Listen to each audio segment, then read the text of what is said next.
আসলে তুমি যে এই বাড়িতে আসলে, এই বাড়িতে এসে কারা কারা তোমাকে মারছে একটু বলো তো।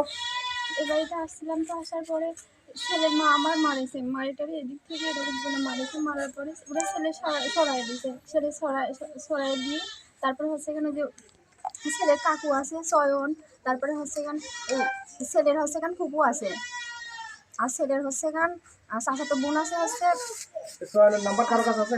চাচাতো বোনের নাম মারিয়া, আর ছেলের হচ্ছে ফুপু তন্নি।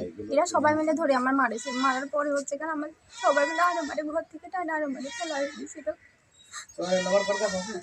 ফেলা দিছে ঘর থেকে আরো মারে এরকম করে উঠানের পর ফেলা দিয়েছিল। তারপরে আমি সে মাথা ঘুরে পড়ে গেছিলাম। তারপরে আমার নানি শাশুড়ি আবার সে আমাদের সে দাঁত মাথায় গেছিল, নানি শাশুড়ি আবার মাথায় পানি দিয়ে তারপরে আমার মারিয়ে ফেলা দিত, ওরা মাথায় পানি দিয়ে তারপরে নিয়ে এসে। তোমার বাসা কোথায়? আমার বাসা ওই চরঙ্গির ওই সাইডে ভালুকা। ভালুকা। তোমার বাবার নাম?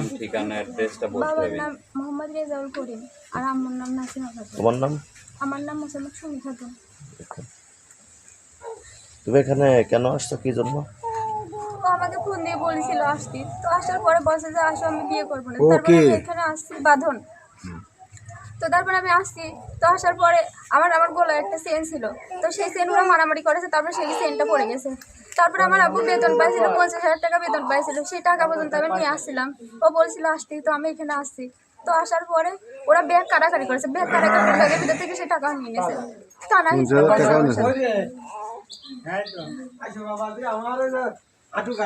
ওর বাপের নাম কি, ওই যার কাছে আসছো? ছেলের বাবার নাম কায়ুম, আর মার নাম তাসলিমা। ওর বাসা? বাসা রায়পুর।